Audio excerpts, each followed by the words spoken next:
On Saturday, we got the one of our cousin told us that she was missing. So we were quite worried, very worried actually. Yeah, and on Sunday night, we were told that she was no more. Every single time we used to talk, she was like, Dana, tatumia dadi kitu. Every time they used to talk with my dad. On December 17, 2024, Tracy Nyariki, a 31-year-old, didn't show up for her morning shift. At first, her co-workers thought maybe she was sick or had car trouble. But by the second missed day, concern turned into alarm. Tracy wasn't the kind of person to disappear without notice. By December 20th, after 3 days of silence, her employer contacted police. Officers were sent to her apartment in Bear, Delaware for a welfare check. What they found behind that door was unsettling. There were no signs of forced entry, but something was off. Her phone was gone, her work bag still by the door, her freshly ironed uniforms hanging untouched. There were small spots of blood on the wall and a broken lamp on the floor, subtle but chilling. She hadn't packed a thing. She hadn't called anyone. And there was no sign of where she could have gone. By the end of the day, police issued a gold alert. Then they started looking at her past. One name stood out, Nobert Matara, her ex-partner. The relationship had ended long ago. At least that's what she believed. But someone had followed her silence with something far worse, and police were already starting to suspect it. This is the story of Tracy Nyariki, a devoted nurse who vanished without warning and was later found murdered. This story will be taking us to Bear, Delaware, a quiet suburban town just outside Wilmington, known more for its peaceful neighborhoods than for violent crime. Born on February 11, 1993, Tracy Nyariki carried the name of her beloved grandmother, Nyanchama, a name that symbolizes strength, warmth, and legacy. Raised in Nairobi, Kenya, alongside her two sisters, she was surrounded by steady love and guidance from her parents, Charles and Pamela Nyariki. From the very beginning, Tracy had a quiet presence that drew people in. Her kindness wasn't loud. It was steady, constant. She had a way of making others feel safe, even in silence. As the eldest of four, she naturally took on the role of caretaker. Compassion came easily to her. A career in nursing didn't feel like a choice. It felt inevitable. It was who she was.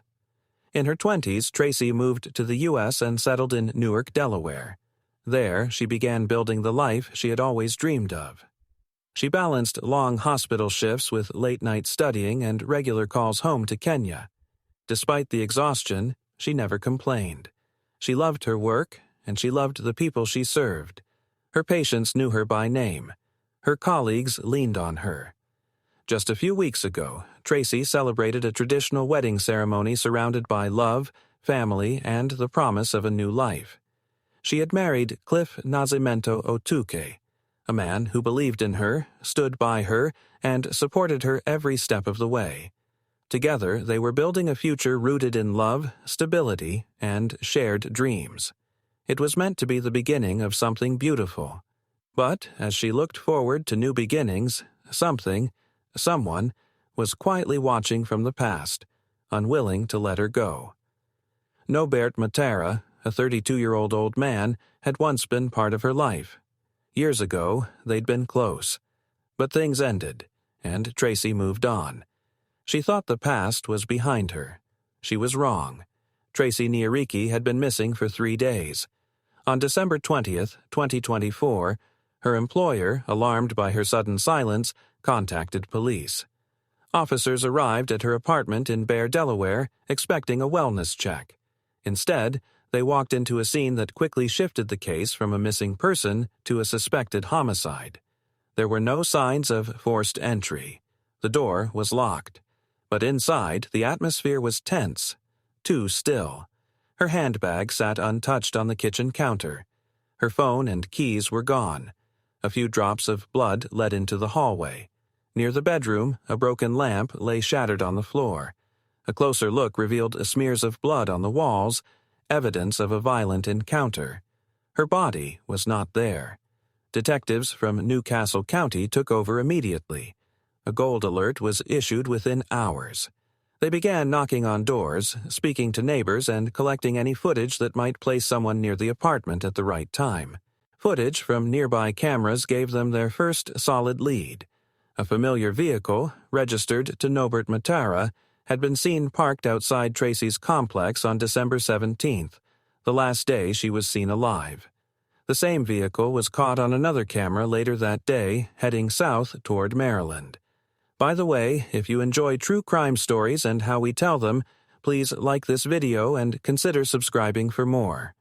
By December 21st, investigators coordinated with law enforcement in Aberdeen, Maryland. Officers there were given a description of the vehicle. It didn't take long. A few hours later, they found the car abandoned in the lot behind a warehouse. When officers opened the trunk, they discovered several plastic storage bins sealed shut. Inside, a tarp soaked in blood. Beneath it, human remains, dismembered, wrapped tightly in layers of material. The body was later identified as Tracy Nyariki. Gruesome discovery involving a missing Newark, Delaware woman. Yeah, police say they found her dismembered remains inside a car after a days-long search that spanned 2 states. And authorities were alerted by the victim's employer after she failed to show up to work. Norbert Matara was found nearby and taken into custody without resistance. His clothes were stained. He refused to speak. The scene inside the vehicle was grim, suggesting time and effort had gone into concealment. But it also revealed something else: panic. A rushed attempt to hide what had already spiraled far beyond control. What began as a search for a missing nurse had just become a murder investigation crossing state lines. The investigation moved quickly, but what it uncovered was devastating. Once police discovered Tracy's remains in Aberdeen, Maryland, the case shifted fully into homicide. The focus turned to Norbert Matara. He was no longer just a person of interest. He was now the prime suspect. Detectives from Newcastle County worked alongside Maryland authorities to piece together his movements. Surveillance footage, toll booth records, and cell tower data began to form a clear timeline.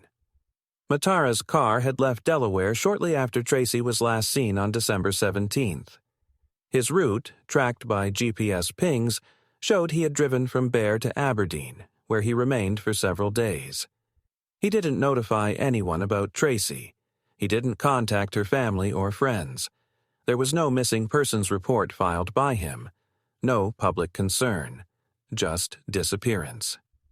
In the days following the discovery, forensic teams searched the vehicle inch by inch. The plastic containers, the tarp, and the tools found inside suggested planning.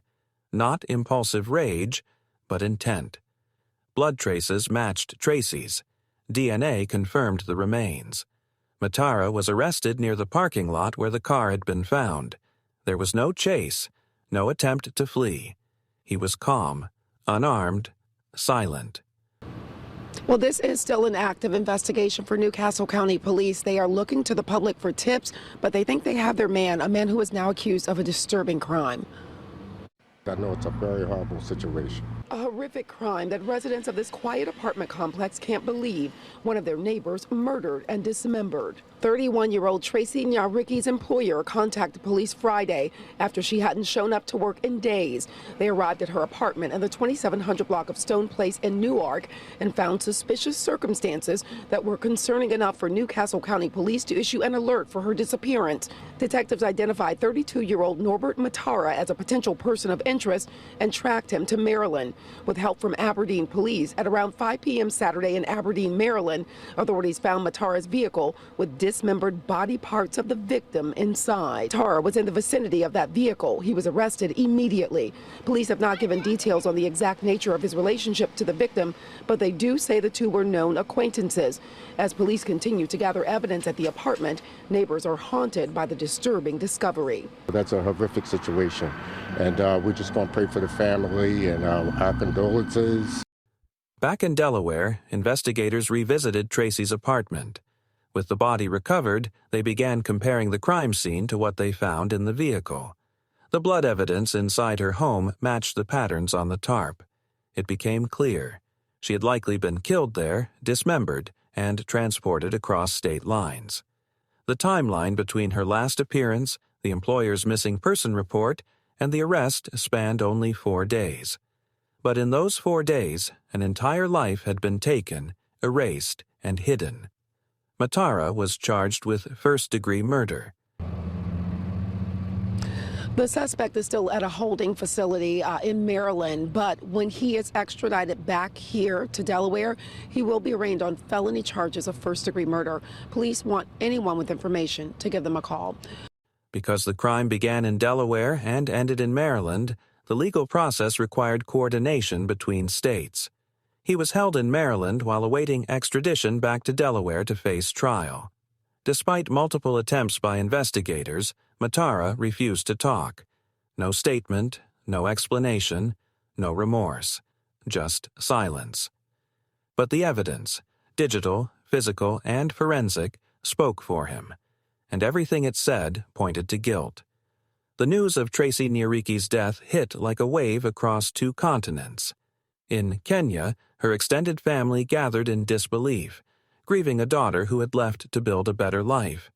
In Delaware, her friends, co-workers, and new husband faced a reality they still struggled to accept. Plans were quickly made, flights were booked. What was meant to be a holiday season of celebration became a week of mourning. Family and friends were invited to gather on Friday, January 31st, at West Wilmington Seventh-day Adventist Church, a place meant for worship and comfort, now holding the weight of unspeakable loss. Each note carrying memories of home, of Tracy, of all the things she had planned for.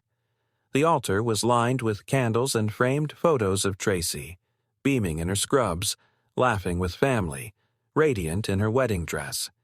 They were snapshots of a life filled with care, joy, and promise.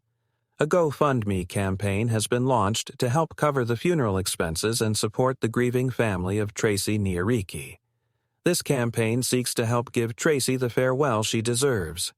All donations will go toward funeral and burial costs, a memorial to celebrate her life, and ongoing support for her family as they face this unimaginable loss. The brutality of Tracy Nyariki's murder left no room for a dignified goodbye. Her casket remained closed. What little could be recovered was too painful to see. That silence spoke louder than words. Inside the church, grief was everywhere. Her mother, flown in from Nairobi, stood before the congregation. Her voice shook, but her message was clear. Tracy was more than what happened to her. She was kind. She was driven. She had just begun again. Tracy's husband sat in the front row, hands clasped, eyes on the floor. He didn't speak. My auntie told us they were looking for her. We knew something was wrong, but we didn't know how bad it really was, one of Tracy Nyariki's relatives shared. My auntie told us they're looking for her. And gold alert ikatolewa. We were told she has been found, but hatukuambiwa to what extent. Eventually, they said she had been found, but no one told us what had really happened to her. On Saturday, one of our cousins reached out and said Tracy was missing. We were all very worried. Then, on Sunday night, we got the news that she was gone. It didn't feel real. None of us were prepared for the truth. Saturday we got one of our cousin told us that she was missing. So we were quite worried, very worried actually. Yeah, and on Sunday night, we were told that she was no more. Every single time we used to talk, she was like, Dana, I don't get why it happened to our family, because we have a lot of questions. Because now look, my dad is like, I lost my mom first in 2013. My dad got sick 2010. Sai Tracy is gone. I don't know. Waliachana kitambo sana. Kitambo sana, like 2 years ago waliachana. So Tracy moved on with her life. It might be when he saw that he had moved on. I think he saw that he had lost the chances with her completely. In Bear, Delaware, a town unaccustomed to violence, Tracy's death left deep scars. Vigils were held. Nurses wore black ribbons. Neighbors lit candles outside her apartment. But the quiet heartbreak quickly turned into louder conversations. Local leaders and advocates began speaking out. Warning signs like jealousy, control, and possessiveness, so often dismissed, were suddenly seen with new urgency. Tracy's story felt personal to many women. Some began sharing their own. Others wondered if more could have been done. Tracy had tried to start fresh. She had every right to move on. But someone from her past refused to let her. This wasn't just about one woman. It was about a pattern. One too familiar, too often ignored. Tracy's story cannot fade into silence.